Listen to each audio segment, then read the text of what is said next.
Hello everyone, welcome back to Sewing Therapy. I'm so excited to share a project that will instantly refresh your space. I made a new duvet cover and matching pillowcases with the softest double gauze fabric, and I want to share the process with you. Because bedding requires so much fabric, this might actually be one of the least budget-friendly projects you can make.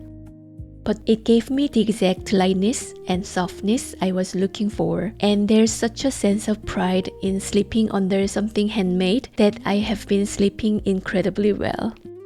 I made a queen size set today, but I will be sharing the exact numbers to add so you can easily adapt the measurements to any bed size. To keep things stress-free, I used the simplest construction method possible. Let's get started.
I'm so happy with how this set turned out, and I hope it brought a little inspiration to your day. Let me know in the comments how you refresh your home or what projects you're working on. Thank you so much for watching, supporting, and sewing along with me. For extra support, please like this video and subscribe and wait for my next video. 안녕.